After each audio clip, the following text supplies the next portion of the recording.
আমি রিফাত, বড়লোক বাবার দ্বিতীয় সন্তান। আমার বড় ভাই রয়েছে, ভাই বিবাহিত। আমাদের পরিবারের পাঁচজন আমাদের পরিবারের পাঁচজন সদস্য, আমি, ভাইয়া, ভাবি আর মা বাবা। আর যার সাথে বিয়ে হয়েছে সে হলো সিবি। তার বাবা আর আমার বাবা ছোটবেলার বন্ধু। তারা গ্রামে থাকে, মোটামুটি সচ্ছল পরিবার। আজ সিবির বিয়ে হবার কথা ছিল জমিদার বাড়ির ছেলের সাথে, বাবার ছোটবেলার বন্ধু, যার কারণে আমাদের যেতে হয়েছিল বিয়েতে। কিন্তু বিয়েতে গিয়েই আমি ফেঁসে গেছি। জমিদার বাড়ির ছেলেটার অপকর্ম যখন আঙ্কেল জানতে পারে তখন অনেক দেরি হয়ে গিয়েছিল। বিয়েটা ভেঙেই যাবে যাবে অবস্থা। ঠিক তখনই আমার আব্বু তার বন্ধুত্বের পরিচয় দেয়, মানে সিমির সাথে আমার বিয়ে দিয়ে দেন। আমি কাউকে ভয় পেলে সেটা হলো আব্বু। কোনোদিন মুখের উপর কথা বলতে পারিনি, কিন্তু বিয়েটা আমি মানতে পারছি না। আমার গার্লফ্রেন্ড বৃষ্টি যদি একবার জানতে পারে আমার বিয়ে হয়ে গেছে, তাহলে সে আত্মহত্যা করতে পিছুপা হবে না। যখন এসব ভাবছি তখনই ভাবি এলো। ভাবি আমাকে অনেক ভালোবাসে, নিজের ভাইয়ের মতো। তোর এখানে কি কাজ? তো কি করব? বিয়ে করেছিস, বউয়ের কাছে থাকবি? আমি বিয়ে করিনি, তোমরা জোর করে দিয়েছো। আজ তোর বাসর রাত আর তুই ছাদে বসে এসব ভাবছিস? ভাবি তুমি তো জানো বৃষ্টির কথা। অতীতে যা করেছিস ভুলে যা। কিন্তু দেখ, আল্লাহ যা করেন ভালোর জন্য করেন। সিমি মেয়েটা দেখতে যেমন সুন্দরী তেমনই গুণবতী। আজ পর্যন্ত পর্দা ছাড়া বাইরে বের হয়নি, কিন্তু বৃষ্টি মেয়েটা কিসব করে ঘুরে বেড়ায়, শরীরের অর্ধেক অংশ এমনিই বোঝা যায়। বৃষ্টিকে আমার কোনোদিনও পছন্দ হয়নি। তোর ভালো লাগতো তাই কিছু বলতাম না। এখন রুমে যা আর মেয়েটার সাথে ভাব জমা। না, যাব না।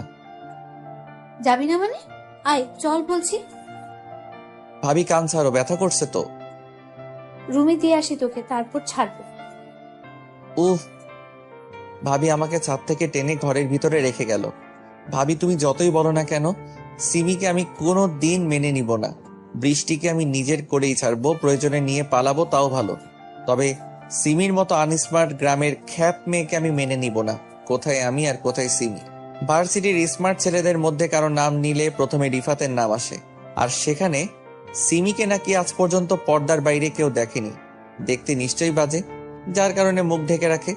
আমি পিছনে ঘুরতেই সিমি আমার পায়ে হাত দিল। এই কি করছেন আপনি?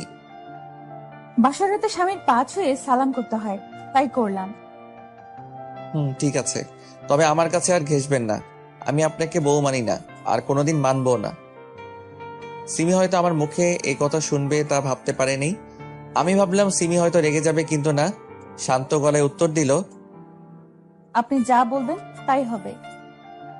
হুম, ঠিক আছে, যান গিয়ে সোফায় শুয়ে পড়ুন। জি, আপনি ঘুমাবেন না? আমি কখন কি করব না করব সেটা নিয়ে আপনাকে ভাবতে হবে না। নিজের মতো থাকবেন আপনি। আমার কোনো কাজে নাক গলাতে আসবেন না। জি। আমি ফোনটা নিয়ে বেলকনিতে চলে এলাম। বৃষ্টির সাথে একটু কথা বলবো, তাই ভাবছি কল দিব কিনা। রাত 1টা বাজে, হয়তো ঘুমিয়ে পড়েছে বৃষ্টি। ভাবতে ভাবতে কল দিয়ে দিলাম। এত রাতে বৃষ্টির ফোন ওয়েটিং দেখাচ্ছে। কার সাথে কথা বলছে ও? ভাবতে ভাবতে বৃষ্টির ফোন এলো। হ্যালো। বলো।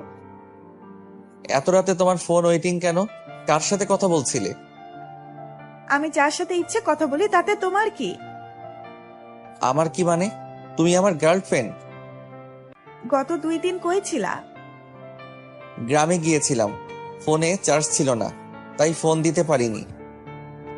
এভাবেই বৃষ্টির সাথে অনেকক্ষণ কথা বললাম। যাক, বৃষ্টি তাহলে কিছু জানতে পারিনি। আমি রুমে ঢুকে দেখছি সিমি নামাজ পড়ছে। ঘড়িতে তাকিয়ে দেখি রাত 3টা বাজে। এখন কেন নামাজ পড়ছে ও? ফজরের আজান হতে তো অনেক দেরি। আমি এসব ভাবছিলাম, তখন সিমি সালাম ফিরালো। সিমি উঠতেই, এত রাতে নামাজ পড়লেন যে? কিসের নামাজ এটা? তাহাজ্জুদের নামাজ পড়লাম। গভীর রাতে আল্লাহকে ডাকলে মনের আশা তাড়াতাড়ি পূর্ণ হয়। ও, ঘরের ছবিগুলো কোথায়? ছবি টানানো থাকলে ফেরেশতারা প্রবেশ করে না, তাই ছবিগুলো আলমারিতে রেখে দিছি। আপনি এখনো মুখ ঢেকে রেখেছেন কেন?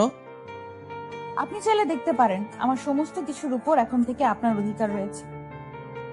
না থাক, দরকার নেই, যান ঘুমান। আমি বিছানায় শুয়ে পড়লাম আর উনি সোফায়। ওনার সাথে বেশি কথা বলা যাবে না, মায়ায় জড়িয়ে যাব না হলে। কত সুন্দর কণ্ঠ, শান্তশিষ্ট। সিমির জায়গায় অন্য কেউ থাকলে কি করতো কে জানে। এসব ভাবতে ভাবতে ঘুমিয়ে গেলাম। সকালে ঘুম ভাঙলো সিমির হাতের ধাক্কায়। কি হয়েছে? ফজরের আজান হয়ে গেছে, যান নামাজ পড়ে আসুন। উফ, জানতো এখান থেকে। আমি ঘুমাবো। আগে যা করেছেন তা করেছেন, এখন এসব চলবে না। নামাজ পড়ে আসবেন, এক্ষুনি যান বলছি। চেঁচায়েন না তো, যাচ্ছি। অজু করে রুমে এলাম। পাঞ্জাবি পায়জামা নেই আপনার? না। আচ্ছা ঠিক আছে, আজকের মতো এইভাবেই যান, পরে কিনে নেবেন। আমি মসজিদ থেকে নামাজ পড়ে বাসায় এলাম। সবাই নামাজ পড়ে, আমি ছাড়া। সবাই অবাক হয়ে তাকিয়ে আছে। আমি রুমে প্রবেশ করতে যাব আর তখনই সিমির সাথে ধাক্কা খেলাম। সিমি উল্টে পড়ে গেছে। সরি, বুঝতে পারিনি। আপনি কেন সরি বলছেন? আমি সরি, আমার কারণে আপনি ব্যথা পেলেন। মেয়ে বলে কি, ব্যথা তো ও পেয়েছে আর সরিও বলছে। আপনার কিছু লাগবে? না। আমি তাহলে নিচে গেলাম নাস্তা বানাতে, কিছু প্রয়োজন হলে ডাক দিবেন। যান। সিমি নিচে চলে গেল নাস্তা বানাতে আর আমি রুমে শুয়ে থাকলাম। শুয়ে থাকতে থাকতে ঘুমিয়ে গেছি কখন তা বুঝতে পারিনি। এই যে উঠুন, উঠুন বলছি। ভাবি, আর একটু ঘুমাতে দাও না। এই আমি আপনার ভাবি না। ও সরি, বুঝতে পারিনি। আসলে প্রত্যেকদিন ভাবি ঘুম থেকে ডেকে দেয় তো, তাই বুঝতে পারিনি। আসুন নিচে নাস্তা করতে, সবাই অপেক্ষা করছে। আচ্ছা, আসছি। সিমি নিচে চলে গেল আর আমিও ফ্রেশ হয়ে ভার্সিটি যাবার জন্য রেডি হয়ে গেলাম। আমি অনার্স প্রথম বর্ষে পড়ি। নিচে টেবিলে বসতেই, ব্যাগ নিয়ে কোথায় যাবি? ভার্সিটি। কাল বিয়ে করে আজকে ভার্সিটি যাচ্ছিস, কারণ কি? কিসের বিয়ে? আমি এসব বিয়ে টিয়ে মানি না। দেখ বাবা, যা হয় ভালোর জন্যই হয়, এরকম বউ পাওয়া ভাগ্যের ব্যাপার। আমি এত কিছু জানি না। আমি গেলাম। নাস্তা না করে বাসা থেকে বের হয়ে বাইক নিয়ে ভার্সিটিতে চলে এলাম। ভার্সিটি এসে, কি খবর দোস্ত? মুখ এমন লাল হয়ে আছে কেন? আর বলিস না, গ্রামে গেছিলাম বাবার বন্ধুর বিয়েতে। সেখানে মেয়েটার বিয়ে ভেঙে যায় আর বাবা আমাকে বিয়ে করিয়ে দেয় মেয়েটার সাথে। ওয়াও, তাহলে তুই এখন বিবাহিত? হুম। তা দোস্ত, রাতে বিড়াল ঠিকঠাক মারতে পেরেছিস তো? মেয়েটাকে আমি মেনে নেইনি। আমি তো বৃষ্টিকে ভালোবাসি। আর এই মেয়ে একটা খ্যাত, সব সময় পর্দার আড়ালে থাকে, এমনকি বাসাতেও। কি বলিস? এসব মেয়েদের জীবন সঙ্গিনী হিসেবে পাওয়া ভাগ্যের ব্যাপার, তুই মেনে নিসনি? চুপ কর তো, সবাই শুধু একটাই কথা বলছে। পরে পস্তাবি। বৃষ্টি থাকতে পস্তাবো না। বৃষ্টির জন্যই পস্তাবি। দেখা যাবে। আমরা কথা বলছি তখন বৃষ্টি এলো। বৃষ্টি আসাতে প্রান্ত চলে গেল ক্লাসে। প্রান্ত বৃষ্টিকে সহ্য করতে পারে না। Hi baby.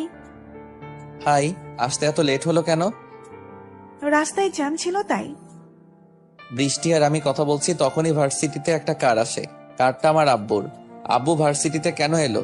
কার থেকে দুইজন নামলো। আব্বু আর সিমি এসেছে। কারণ কি এখানে তাদের আসার?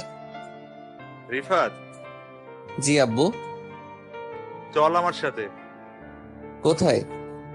প্রিন্সিপালের রুমটা দেখিয়ে দে। কেন আব্বু? যা বলছি তা কর। আমি আর কথা না বাড়িয়ে প্রিন্সিপালের রুমে নিয়ে গেলাম। আব্বু সিমিকে অনার্স তৃতীয় বর্ষে ভর্তি করালো। সিমি পড়ালেখাও জানে, তাহলে প্রিন্সিপালের রুমের বাইরে। ক্লাস শেষে বৌমাকে সাথে নিয়ে বাসায় যাবি। কিন্তু যা বলছি সেটা করবি। আব্বু চলে গেল। আমার ক্লাস কোনটা? চলেন দেখিয়ে দিচ্ছি। সিমিকে তার ক্লাসে দিয়ে এলাম। আমি আমার ক্লাসে এলাম। কয়েকটা ক্লাস করে ভাবলাম বাসায় যাই, তাই সিমিকে ডাকতে গেলাম। সিমিকে কয়েকটা ছেলে বিরক্ত করছে। কেউ কেউ তার বোরকা ধরে টান দিচ্ছে। সিমি তাদের টাচ করছে না, যত সম্ভব দূরে থাকার চেষ্টা করছে। প্লিজ আমাকে টাচ করিয়েন না, আমার কেন যেন খারাপ লাগছে। ক্লাসে ঢুকে সিমিকে নিয়ে চলে এলাম। বাইকে চড়ে বসে আছি কিন্তু সিমি উঠছে না। কি হলো, উঠুন। আমি বাইকে চড়তে পারি না। কেন? কোনোদিন বাইকে উঠিনি। আমার হাত ধরুন আর এইখানে পা দিয়ে উঠুন। সিমি আমার কথা মতো উঠে পড়ল। বাইক স্টার্ট করলাম। সিমি আমাকে আষ্টে পৃষ্ঠে জড়িয়ে ধরে আছে। বৃষ্টিও আমাকে এভাবে অনেকবার জড়িয়ে ধরেছে, তবে কোনো ফিলিংস আসেনি। কিন্তু এবার কেমন যেন লাগছে। বাসায় আসছিলাম তখন সিমি ছোট করে আবদার করলো ফুচকা খাবে। আচ্ছা আপনি বসুন, আমি অর্ডার দিচ্ছি। পার্সেল নেন, বাইরে খেতে হবে না। আমি ফুচকা নিচ্ছি, তখন একটা বাইকের দিকে চোখ আটকে গেল। বৃষ্টি একটা ছেলের সাথে বাইকে করে যাচ্ছে, হয়তো কাজিন হবে। বাসায় চলে এলাম, ভালো লাগছে না। বৃষ্টির কথা মনে পড়ছে। গোসল করে বসে আছি ডাইনিং রুমে। সারাটি দিন এইভাবেই কাটলো। বৃষ্টিকে ফোন দিচ্ছি কিন্তু ধরছে না। সন্ধ্যার সময় আম্মু এলো আর যা বললো তাতে আমার মাথা ঘুরে গেল। আম্মু বলল যে কয়টা বাজে এখন? 7টা। কেন? পড়াশোনা করতে হবে তো নাকি? আমি কি বাচ্চা ছেলে যে বারবার পড়ার কথা বলো? চুপ কর আর রুমে গিয়ে বৌমার কাছে পড়তে বস। কি? কানে শুনিস না? আমি পড়তে বসবো, তাও আবার সিমির কাছে? পড়াশোনা জানেও? সবাই তোর মতো না। আমার বৌমা সব সময় ফার্স্ট ক্লাস হয়ে এসেছে, কোনোদিন দ্বিতীয় হয় নাই আজ পর্যন্ত। চাপা মারা বন্ধ করো তো। চুপ হারামজাদা, আর যা গিয়ে পড়তে বস। সব সময় শুধু বকা দাও তোমরা, কেউ ভালোবাসো না আমাকে। নাটকবাজি বন্ধ করে পড়তে বস। সিমি তোকে আজ থেকে পড়াবে। সিমি যদি তোর ব্যাপারে কোনো নালিশ করেছে তাহলে তোর খবর আছে বলে দিলাম। ভাবি তুমিও? সোজা কথায় কাজ হবে না, তাই না? ওঠ ওঠ, চল। ভাবি লাগছে। ভাবি আমাকে টানতে টানতে রুমে নিয়ে এলো। সিমি, জি ভাবি। নাও একে পড়াতে বসাও। আচ্ছা ভাবি, বসাচ্ছি। শুনে রাখ, কান খাড়া করে, যদি আমি জানতে পেরে যে সিমির সাথে বাজে ব্যবহার করেছিস তাহলে তোর চামড়া ছিলে নেব। আমি শুধু অসহায় ভাবে তাকিয়ে আছি। পড়তে বসেন এখন। তোমরা কি আপনি করে কথা বলো নাকি? জি। এখন থেকে তুমি করে ডাকবা, আর যদি রিফাত তোমায় কিছু বলে তাহলে আমাকে বলবা। আচ্ছা। পড়ো তাহলে, আমি নিচে গেলাম। ভাবি চলে গেল, আমি দরজা লক করলাম। চলো টেবিলে বসে পড়ো। আমি পড়বো না। কেন? আমার ইচ্ছা। কি করবা তুমি? ভাবি, ভাবি। আমি সিমির মুখ চেপে ধরলাম। পাগল নাকি তুমি? হ্যাঁ। ও সরি। মুখ ছেড়ে দিয়ে। এত জোরে কেউ মুখ চেপে ধরে? তুমি চেঁচালা কেন? ভাবি তো বললো। আইসে ভাবির চামচা। হয়েছে, এখন টেবিলে গিয়ে বসে পড়ো, আমি ফ্রেশ হয়ে আসছি। আমি টেবিলে বসলাম। সিমির কাছে থাকলে কেমন যেন একটা প্রশান্তি পাচ্ছি। আজ সিমিকে স্পর্শ করে বুকটা জোরে ধুকপুক করছে। তারপরও মাঝে কি যেন একটা বাধা হয়ে আসছে। সেটা হলো বৃষ্টির জন্য। গত 1 বছর ধরে রিলেশনে আছি বৃষ্টির সাথে। একটু হলেও মায়া জন্ম হয়েছে বৃষ্টির জন্য। কিন্তু বৃষ্টির ফোন ইদানিং ওয়েটিং থাকছে, না হলে ফোন ধরছে না। ধরলেও খুব একটা বেশি কথা বলে না। কোথাও ঘুরতে যেতে চায় না। বৃষ্টির জন্য কেমন যেন লাগছে। বৃষ্টিকে ফোন দিলাম। হ্যালো। আমাকে অ্যাভয়েড কেন করছো তুমি? কই? তাহলে আগের মতো কথা বলো না কেন? এমনি একটু টেনশনে আছি তাই। কিসের টেনশন? আমার 10,000 টাকা খুব প্রয়োজন, বাবার কাছেও নিতে পারছি না। কিছুদিন হলো টাকা নিয়েছি। আমি থাকতে এত টেনশন করো কেন? টাকা পাঠিয়ে দিচ্ছি। হুম, আজকে যে ছেলেটার সাথে বাইকে করে ঘুরছিলে, কে ছিল ওটা? কাজিন হয়। ও। আচ্ছা ভাই, আম্মু ডাকছে। টুট টুট টুট। বৃষ্টি নিজে থেকেই ফোন কেটে দিল। কি আর করার, টাকাটা বিকাশে পাঠিয়ে দিলাম। এভাবে অনেক টাকাই বৃষ্টিকে দেই। সিমি চলে এসেছে। কি হলো? বই বের করো। হুম। এগুলো মুখস্থ করো। এতগুলো কিভাবে মুখস্থ করব? পাগল নাকি তুমি? এখন আমি তোমার ম্যাডাম, আপনি করে আর সম্মান দিয়ে কথা বলো। হুট। যা বলছি তাই, আর রাগাবে না। রাগকে কন্ট্রোল করতে শিখো। কিছু বললেই ভাবিকে বলে দিব কিন্তু। আমাকে কতক্ষণ পড়াবেন? কমপক্ষে 4 ঘন্টা। কি? হুম। দিনে কয় ঘন্টা? 24 ঘন্টা। তার মানে আপনি 4 ঘন্টা আমাকে শাসন করবেন? হুম। বাকি 20 ঘন্টায় আপনার কি করব আমি সেটা কি জানেন? ভয় দেখাচ্ছ বেয়াদব ছেলে। কি বললেন? আবার বলেন দেখি। ভাবি ভাবি আমাকে মারবে। মারবো না চেঁচায়েন না প্লিজ। পড়ো তাহলে। আমি পড়তে লাগলাম। সিমি তার পড়া পড়ছে আর মাঝে মধ্যে আমার দিকে তাকাচ্ছে। ম্যাডাম, বলো। চা খাবো একটু। তুমি পড়ো, আমি নিয়ে আসছি। সিমি চা বানাতে গেল। এই ফাঁকে আমি ফেসবুকে ঢুকে পড়লাম। 2 ঘন্টা ধরে ফেসবুকে আসিনি তো মনে হচ্ছে গতকাল আসিনি। মেয়েদের পিকে হাহা মারছি, মজাই আলাদা। আমার হাত থেকে সিমি ফোন কেড়ে নিল। কি হচ্ছে এটা? ফেসবুক চালাচ্ছি। সেটা তো দেখতেই পাচ্ছি। পড়ার সময় এই ফোন আমার কাছে থাকবে, বুঝেছো? হুম। রাত 12টা পর্যন্ত আমাকে পড়ালো, মাঝখানে শুধু ডিনার করার সময় দিয়েছে। বাবা গো, মাথাটা নষ্ট হয়ে গেল। বিছানায় শুয়ে পড়লাম। আর সিমি কোথায়? আমার কেন জানি খারাপ লাগছে সিমির জন্য। মেয়ে হয়ে সোফায় শুয়ে আছে। সিমি, হুম, বলো। তুমি ইচ্ছা করলে বিছানায় ঘুমাতে পারো। না থাক, যেদিন তুমি আমাকে মেনে নিতে পারবা সেদিন একসাথে ঘুমাবো। সেটা সম্ভব নয়। শুয়ে থাকলাম। সিমির ঢুকরে কান্নার শব্দ পাচ্ছি। আমার মাথাও ব্যথা করছে। অনেকক্ষণ ধরে এপাশ ওপাশ করছি, তবুও ঘুম আসছে না। এখনো ঘুমাওনি কেন? মাথা ব্যথা করছে, ঘুম আসছে না। সিমি আমার কাছে এলো। সিমির মুখ এখন খোলা, তবু স্পষ্ট দেখতে পাচ্ছি না। আমার রুমের ড্রিম লাইটের আলো খুব কম। সিমি আমার মাথা টিপে দিচ্ছে। অনেক ভালো লাগছে, তবু ঘুম আসছে না। ঘুম আসছে না। সিমি কিছু বলল না। আমার পাশে শুয়ে আমাকে তার বুকে নিয়ে নিল। আমি কি বলবো বুঝতে পারছি না। কি করছো? চোখ বন্ধ করে ঘুমাও। সিমি আমার মাথায় হাত বুলিয়ে দিচ্ছে। আমি কিছু বলতে পারছি না। পরম আবেশে চোখ দুটো বন্ধ করে রেখেছি। আমি না চাইতেও সিমিকে জড়িয়ে ধরে নিয়েছি। কোলবালিশ যেভাবে ধরে সেভাবে আছি। কখন ঘুমিয়েছি মনে নেই। মাঝরাতে সিমি তাহাজ্জুদের নামাজ পড়ার জন্য উঠেছে। সিমি বিছানা থেকে নামতে পারছে না, কারণ আমি তাকে আষ্টে পৃষ্ঠে জড়িয়ে ধরে আছি, একেবারে বুকের বন্ধু আমাদের নামিয়ে দিতে চায়। আমরা উঠি, তারা কয়েকজন ছিল। পুকুর পাড়ের কাছে গাড়ি থামায়, আমায় জোর করে নামায়। আমি নামতে না চাইলে আমার মাথা ফাটিয়ে দেয়। তারপর তো অজ্ঞান হয়ে পড়ি, আর কিছু মনে নাই আমার। ছেলেটার ছবি আছে তোমার কাছে? আমার মোবাইল ছিল, কিন্তু সেটা তো সেদিন হারিয়ে ফেলেছি। ও আচ্ছা, তুমি চিন্তা করিও না আপু, আমরা দেখছি কি করা যায়। আচ্ছা। যদিও বা আমি এই শহরের ছেলে না, কিন্তু আমার সব ক্লোজ ফ্রেন্ড এই শহরেরই, তাই একটু ভাব নেই। আপু, আরেকটা কথা বলার ছিল। হ্যাঁ বলো। রিয়ানের বাসা কই? নোয়াখালী।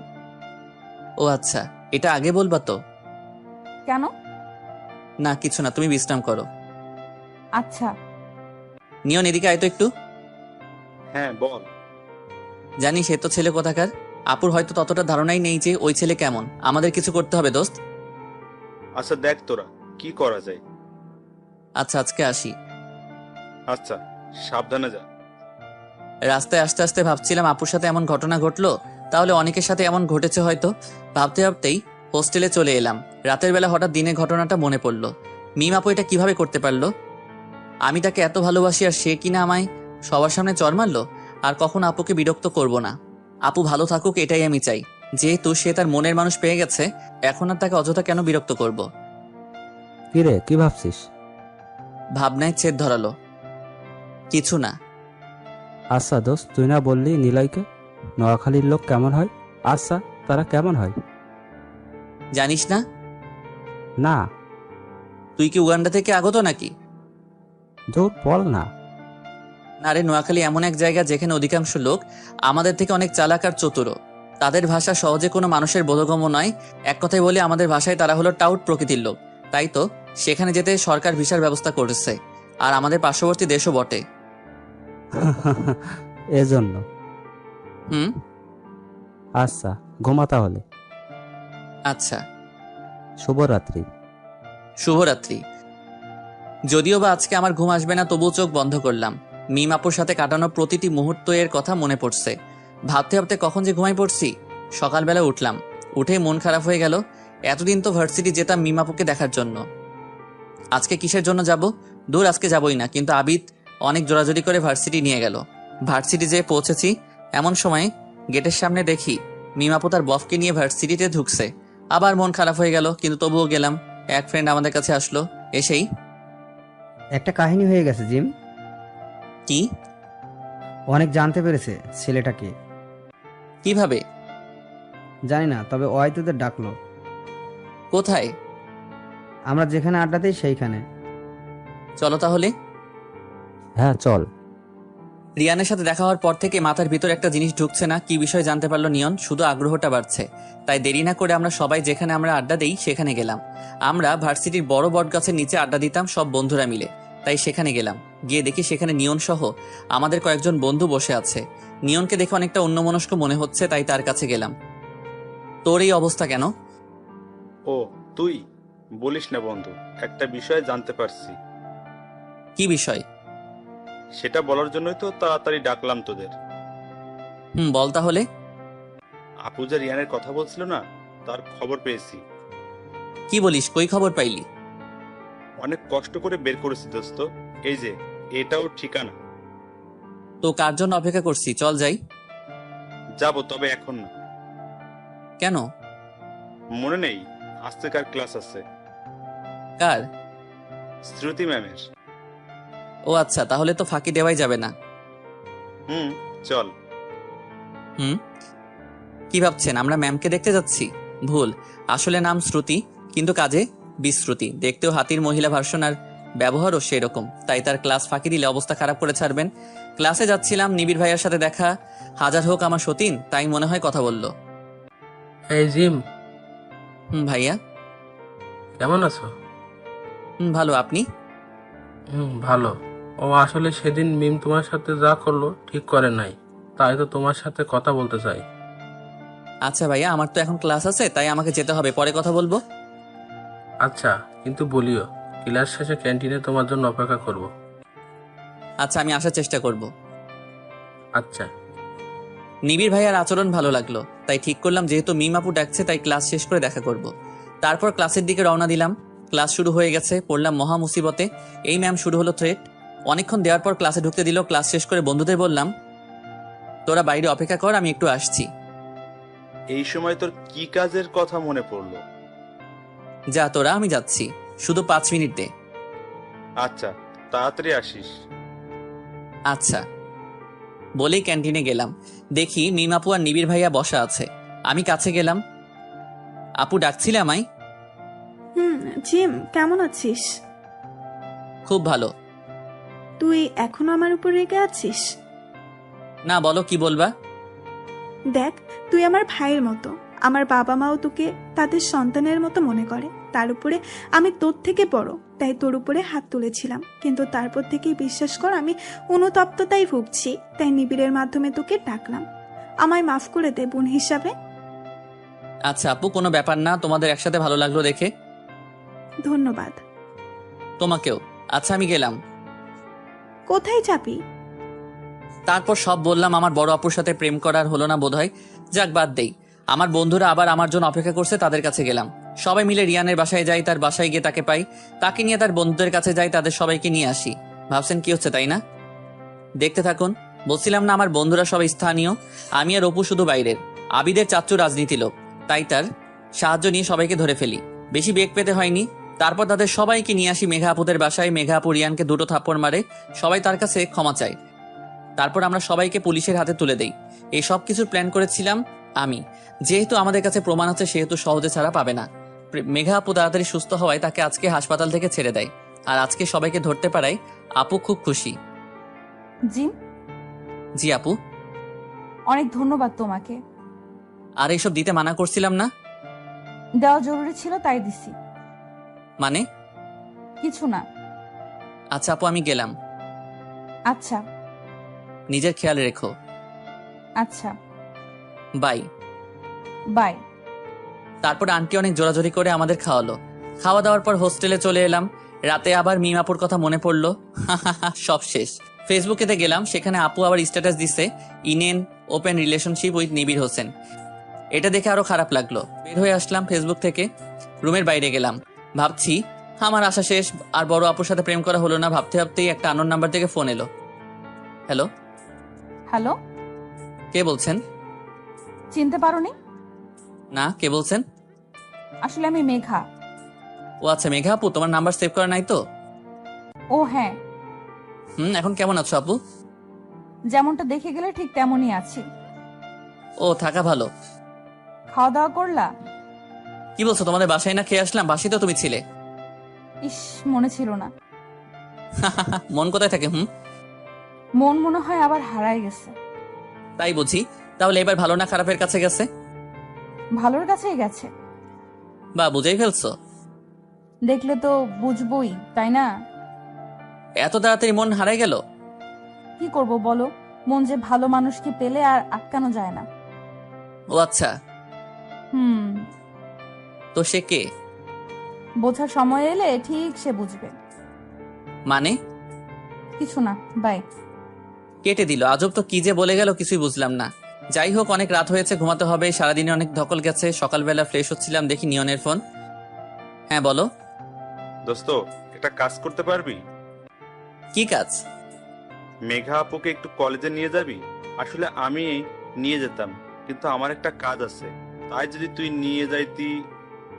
আচ্ছা, আমি নিয়ে যাব এখন। ধন্যবাদ দোস্ত। বউ সবার সামনে আমাকে চড় দিল। হারামজাদা, কাণ্ডজ্ঞান বলে কি কিছু আছে তোর মধ্যে? বিকেল বেলা বাড়ি থেকে বের হয়ে রাত 12টায় নেশা করে বাসায় আসছিস। তোর জন্য মেয়েটা এখনো না খেয়ে আছে, আর তুই বাইরে থেকে কি সব গিলে এসেছিস? তোর সাথে মেয়েটার বিয়ে দিয়েই ভুল করেছি। আমি কি ওকে বিয়ে করেছি? তোমরাই তো জোর করে বিয়ে দিয়ে নিয়ে আসলে। বৃষ্টির মতো মডার্ন মেয়ে থাকতে গ্রামের খ্যাতের সাথে বিয়ে দিলে। বাসাতেও মুখ ঢেকে থাকে। সেটাই তো বড় ভুল করেছি। সিমি মেয়েটা কত ভালো একটা মেয়ে, ওকে তোর মতো জানোয়ারের সাথে তুলে দেওয়াই আমার ভুল হয়েছে। তুই কিভাবে জানবি পর্দার মর্যাদা? বৃষ্টির মতো মেয়েদের সাথেই তো সব সময় মেলামেশা করিস, যারা কিনা ছেলে না মেয়ে বোঝাই যায় না। তোকে বৃষ্টির সাথেই বিয়ে দিব। কবে? খুব শীঘ্রই। আব্বু, আপনি এটা কি বললেন? আমি তো ওনাকে ছাড়া বাঁচতে পারবো না। সিমিমা, তুই আমাকে ক্ষমা করে দিস, তোর জীবনটা আমি নষ্ট করে দিয়েছি। সিমি কান্না করেই যাচ্ছে। তুই চিন্তা করিস না মা, তোকে অনেক ভালো ছেলের সাথে বিয়ে দিব। বাবা, মেয়েদের বিয়ে তো একবারই হয়। আমাকে যখন বাবা ডেকেছিস, তখন তো তোর ভালোটা আমাকে দেখতে হবে। সিমি চুপ করে কান্না করেই যাচ্ছে। যতদিন না সিমির সাথে তোর ডিভোর্স হচ্ছে, ততদিন তুই আমাদের কারোর সাথে যোগাযোগ রাখবি না। এমনকি আমি আর জীবনেও তোর মুখ দেখতে চাই না। চলে যা এখান থেকে। আব্বু, কিছুদিন সময় দেন ওকে, বাচ্চা ছেলে, সব ঠিক হয়ে যাবে। কিছুই ঠিক হবে না যতদিন না ও নিজে টাকা ইনকাম করা শিখবে। বাবার টাকায় আয়েশ করতে মজা লাগছে, 1 টাকা নিজ থেকে ইনকাম করে আসুক, তখন বুঝবে দুনিয়া কি। কি হলো, যা এখান থেকে। নেশার ঘরে আছি, তাই সেরকম কিছুই বুঝতে পারছি না। চোখে ঝাপসা দেখছি, মাথাটা চক্কর দিল। তারপর আর কিছু মনে নাই। চোখ খুলে দেখি সিমি আমার মাথায় পানি ঢালছে। শরীরটাও খারাপ করছে, মনে হয় জ্বর এসেছে। কিন্তু সিমি কেন আমার মাথায় পানি ঢালছে? কত অপমান করি, তারপরেও সব সময় আমার খেয়াল রাখে। বৃষ্টি তো কোনোদিন খোঁজও নেয় না আমি কেমন আছি। সব সময় বাইরের কথা নিয়ে পড়তে থাকে। কিন্তু সিমি সব সময় আমার কাছে থাকার চেষ্টা করে। সিমি আমার মাথাটা মুছে দিল আর গা মুছ করিয়ে দিল। কেমন লাগছে তোমার?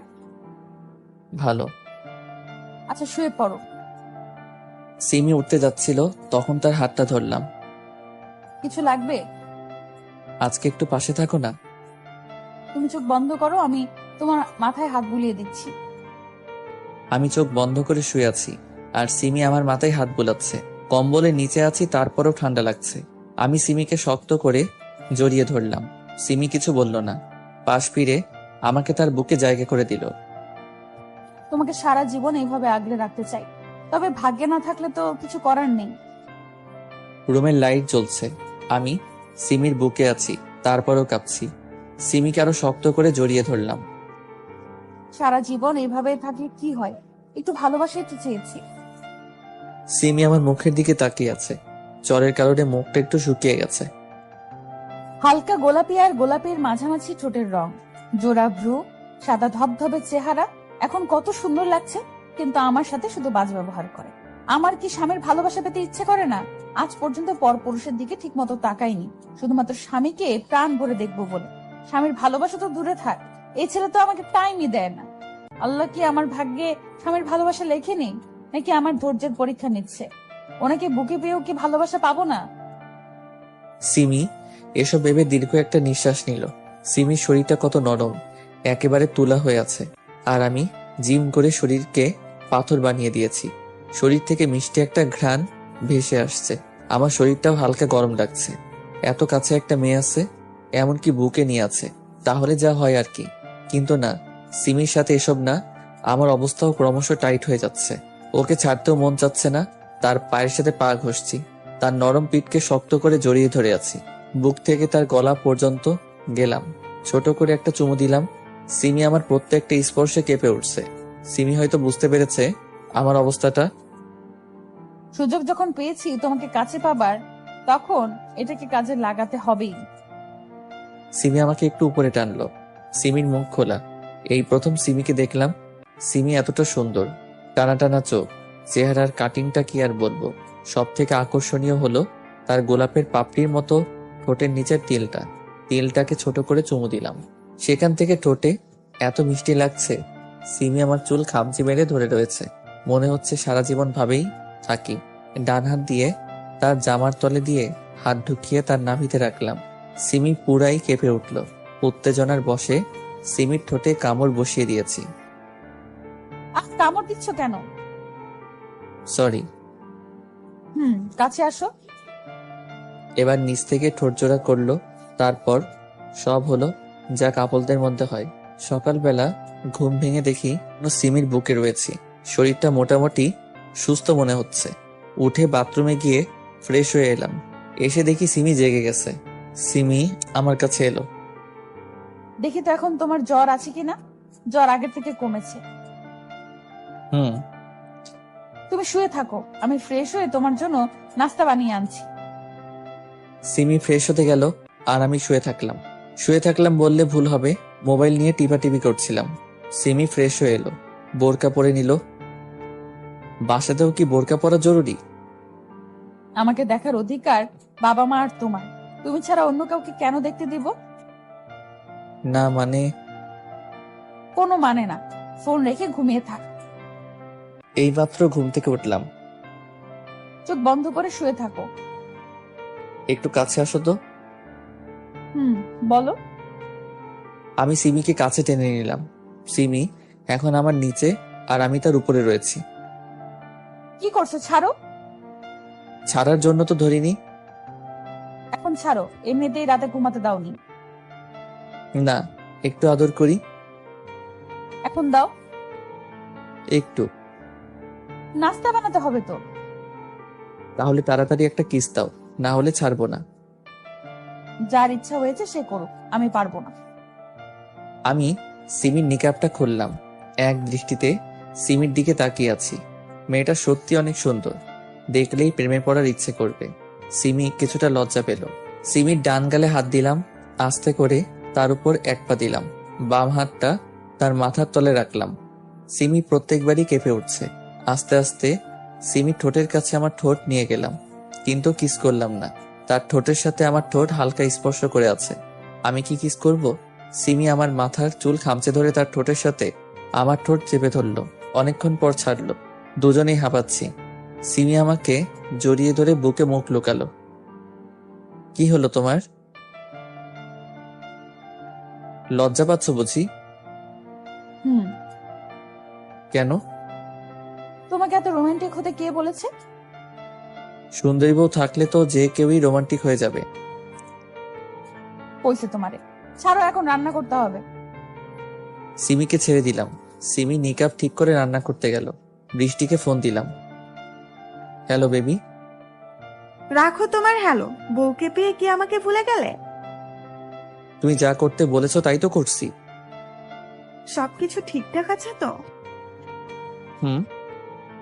ঠিক আছে, তাহলে প্ল্যান মতো সব করো। কিছুদিনের মধ্যেই সিমিকে ফাঁসিয়ে দিব। বাই। কি ভাবছেন সিমিকে মেনে নিয়েছি? না, এসব করছি সিমির বিশ্বাস অর্জন করার জন্য। আর এসব করছি বৃষ্টির কথায়। গতকাল বাবার চর খেয়েই নেশা কেটে গেছিল। তারপর সবকিছু মনোযোগ দিয়ে শুনলাম আমার থেকে সিমিকে বেশি বিশ্বাস করে, ভালোবাসে। সিমিকে কি এমনি ছেড়ে দিব নাকি? তখন অজ্ঞান হবার ভান করি। তারপর আমাকে সবাই রুমে নিয়ে গেল। সবাই রুম থেকে যাবার পর সিমি আমার জ্ঞান ফেরায়, মানে পানি ছিটা দেয়। সিমি সোফায় গিয়ে শুয়ে পড়ে আর আমি বৃষ্টিকে ফোনে সবকিছু বলি। তারপর বৃষ্টি আমাকে এসব করতে বলে আর আমি সেই মাফিক কাজ করছি। সত্যি বলতে সিমি অনেক সুন্দর। বৃষ্টি সিমির কাছে কিছুই না, তবুও সিমিকে মানতে কষ্ট হচ্ছে। একটু পরে সিমি এসে খাবার জন্য ডেকে গেল। নিচে গিয়ে সবার সাথে নাস্তা করলাম, কিন্তু কেউ খারাপ কিছু বলল না।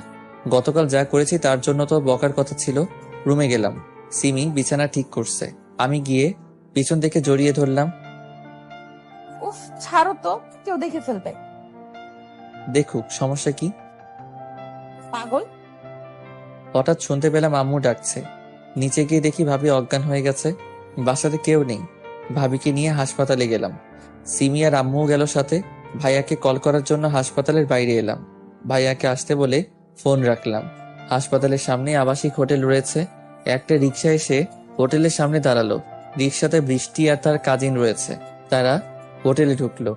আমিও গেলাম তাদের পিছু পিছু। তারা রুমে গেল। 5 মিনিট পর আমি রুমে নক করলাম। রাফি দরজা খুলল। রাফি শুধু শর্টস পরে আছে। আমার যা বোঝার বুঝে গেছি। রাফি আমাকে দেখে কাঁপছে। ভিতর থেকে, এই কে এসেছে? কি হলো, তাড়াতাড়ি আসো তো। আমি রাফিকে টেনে রুমের বাইরে বের করে দিলাম। রুমে ঢুকে দরজা লক করলাম। রিফাত, তুমি এখানে? আরে সোনা, এরকম কেন করছো? না না, না মানে, কি হলো বলো? না মানে রাফির সাথে আছি এখানে তাই। থাকলে সমস্যা কি? নিশ্চয়ই কোনো কাজ আছে তোমার এখানে, তাই না? হ্যাঁ, আসলে আমার শরীরটা খারাপ তো তাই। শালি, তোর লজ্জা করে না? হাতে নাতে ধরার পরেও মিথ্যা বলছিস। না মানে, তোর এতই শখ হলে আমাকে বলতি, কেন আমার সাথে ছলনা করলি? তো কি করব? তুই তো তাও সিমের সাথে এসব করেছিস, তখন কেন আমার কথা ভাবিসনি? সব তো তুই করতে বলেছিলি। হ্যাঁ বলেছিলাম, যাতে তোর বাবা তোকে বাসা থেকে বের না করে দেয়। আমাকে বের করলে তোর সমস্যা কি? তোকে বের করা মানে তোর সম্পত্তির ভাগ শেষ। আর তোর টাকা না থাকলে তোকে রেখেই কি হতো? তার মানে তুই আমার টাকাকে ভালোবাসিস? হ্যাঁ হ্যাঁ হ্যাঁ, টাকাই সব। টাকা আছে তো সব আছে। আমার কেমন যেন লাগছে, মাথাটা গরম লাগছে। মানে আমার রাগ চরম পর্যায়ে। আর কোনোদিন যদি আমার সামনে আসিস তাহলে সেদিনই তোকে খুন করে ফেলবো। তোর কারণে একটা সৎ সরল মেয়েকে কষ্ট দিয়ে আসছি, যে কিনা কোনো স্বার্থ ছাড়াই আমাকে ভালোবাসে। আর তুই, ছি, তোর ব্যাপারে কথা বলতেও ঘৃণা করছে। দরজা খুলে বাইরে এলাম। রাফি কোনায় বসে আছে যাতে কেউ সহজে দেখতে না পায়। সেখানে আর কিছু না বলে হসপিটালে এলাম। ভাইয়া আর আব্বু চলে এসেছে। সিমির দিকে তাকাতেও লজ্জা করছে। কেন এতদিন তার নিঃস্বার্থ ভালোবাসাকে বুঝতে পারলাম না। যত তাড়াতাড়ি সম্ভব সিমির কাছে ক্ষমা চেয়ে নিব। কি হয়েছে তোমার? ওই তাহলে মুখ কালো করে আছো কেন? এমনি। ভাবির কি হয়েছে? তুমি চাচা হতে চলেছো। সত্যি? হুম। আলহামদুলিল্লাহ, অবশেষে ভাইয়ার মন থেকে কষ্টটা দূর হলো। ভাইয়ার বিয়ে হওয়া হয়েছে 4 বছর, কিন্তু কোনো সন্তান হয়নি। তবে ভাইয়া ভাবি দুজনকে খুব ভালোবাসে, তাই এত ধৈর্য ধরে একসাথে ছিল দুজন। অবশেষে তারা সফল হলো। হসপিটাল থেকে বাসায় এলাম সবাই। ভাইয়ার সে কি যত্ন, কোলে করে রুমে নিয়ে গেল। আমি গাড়িটা গ্যারেজে রেখে আমার রুমে এলাম। সিমি শুয়ে আছে, হয়তো ক্লান্ত। আমি দরজাটা লক করে বাথরুমে গিয়ে ফ্রেশ হয়ে রুমে এলাম। বিছানার পাশে দাঁড়িয়ে আছি। কিভাবে সিমির কাছে ক্ষমা চাইবো? ওভাবে দাঁড়িয়ে আছো কেন? তোমাকে একটা কথা বলবো। বলো। আমি সিমির উপর শুয়ে গেলাম, যাতে রাগ করে কোথাও যেতে না পারে। এই, কি করছো? একটু আদর। এখন না। সিমি, হুম। আমাকে ক্ষমা করে দাও প্লিজ। ক্ষমা কেন চাইছো? এতদিন তোমার সাথে খারাপ ব্যবহার করেছি, অন্য মেয়েদের সাথে ঘুরেছি, আরো কত কি। এখন থেকে ওসব বাদ দিবা, তাহলেই হবে। থ্যাঙ্কস। এত দুষ্টু কেন তুমি? তুই? শুধু চুমু দাও। আমার চুমু ভালো লাগে না বললেই হতো, আর খাবো না। সিমি কিছু বলল না। 2 মিনিটের জন্য ঠোঁটটা নিজের দখলে নিয়ে নিল। আমার বরের প্রত্যেকটা ছোঁয়া ভালো। বিশ্বাস করি না। কেন? এমনি। আরো চাও বললেই পারো। দিনকাল ভালোই যাচ্ছে। ভাবির সাথে দুষ্টুমি, ভার্সিটিতে সিমির সাথে গিয়ে মজা, সন্ধ্যাবেলা পড়ার জন্য সিমির কাছে ঝাড়ি খাওয়া, আর রাতের বেলা আমার নিয়ম মতো রোমান্স করা। 7 মাস পর ভাবির বিদায় হলো। ভাইয়া ভাবিকে একা ছাড়বে না, তাই নিজেও গেল। কিছুদিন পর আমি, সিমি, আব্বু আম্মু বসে আছি। কিছুদিনের জন্য আমরা তোর দাদির বাসায় যাব কাল। ও বোমা, আমার ছেলেটাকে দেখে রাখিও। আচ্ছা। কি বাস দিল আব্বু। আব্বু আম্মু দাদির বাসায় চলে গেল। কাজের মেয়েটা কিছুদিন ছুটিতে আছে। ভাই ভাবিও নেই, শুধু সিমি আর আমি। ভাবতে পারছেন কি হতে পারে? তাড়াতাড়ি ফার্মেসি থেকে বাসায় এলাম। এমনিতেই সিমি কিছুদিন ধরে রাগ করে আছে। আমার দোষ হলো ফেসবুকে মেয়েদের রিপ্লাই দেয়া। সে যাই হোক, আজ সব ঠিক করেই ছাড়বো। রুমে গিয়ে সিমিকে পিছন থেকে জড়িয়ে ধরলাম। বাসায় কেউ নেই, তাই 3 পিস পরে আছে। ঘাড়ে চুমু দিতে সমস্যা হচ্ছে না, কিন্তু সিমি এখনো রেগে আছে। ছাড়ো তো। এত রাগ কেন? বুঝতে হবে না। সিমিকে আমার দিকে ঘুরিয়ে তার ঠোঁটে ঠোঁট রাখলাম। আর রাগ আছে? হালকা। আবার দিলাম। আরো আছে? না। সিমিকে কোলে করে বিছানায় গেলাম। সিমির উপর শুয়ে আছি। সিমি, ভালোবাসি। কাকে? আমার সিনিয়র বউকে। আমিও ভালোবাসি আমার জুনিয়রটাকে। সিমির কাঁধে হালকা করে কিস করলাম। আস্তে আস্তে তার কানের লতিতে কিস করলাম। তারপর যা হবার হয়েছে। এত কিছু বলা নিষেধ। সিমিকে জড়িয়ে ধরে শুয়ে আছি, হঠাৎ কে যেন কলিং বেল বাজালো। যাও দেখো গিয়ে কে এসেছে। তুমি যাও। দেখতে পাচ্ছ না কিছু পরে নেই? যাচ্ছি তো। দরজা খুলে দেখি বৃষ্টি দাঁড়িয়ে আছে। কি চাই এখানে? তোমার সাথে কিছু কথা বলতে এসেছি। আমি কিছু বলবো না। প্লিজ। এখন যেতে পারো। এই বলে ধারাম করে দরজাটা বন্ধ করে দিলাম। ওর সাহস দেখে বাঁচি না। আমার তো নিজের উপরই ঘৃণা হচ্ছে। এতদিন কাকে ভালোবেসেছিলাম? যে মেয়েটা আমাকে স্বার্থ ছাড়াই ভালোবাসে, তাকে দূরে ঠেলে দিয়েছিলাম। আর স্বার্থপরটাকে দিনের পর দিন ভালোবেসেছিলাম। রুমে এসে দেখছি সিমি ওয়াশরুম থেকে বের হলো। কে এসেছিল গো? বৃষ্টি। কেন? জানি না, ওকে দেখি দরজা বন্ধ করে দিয়েছি। ও, তুই মন খারাপ করছো কেন? বৃষ্টি যদি আবার তোমার জীবনে ফিরে আসতে চায় তখন আমার কি হবে? কিছু হবে না। বৃষ্টিকে মেনে নিব না। হুম। নিচে বারবার কে যেন কলিং বেল বাজাচ্ছে। বৃষ্টি হবে হয়তো। কোথায় যাচ্ছ? শুনতে পাচ্ছ না কে যেন কলিং বেল বাজাচ্ছে? যেতে হবে না। দেখে আসি। বারণ করার পরেও সিমি চলে গেল। কিছুক্ষণ পর রুমে বৃষ্টি ও সিমি একসাথে আসে। বৃষ্টি, তোমাকে না বললাম এখান থেকে চলে যেতে? প্লিজ আমার কথাটা একবার শুনে নাও।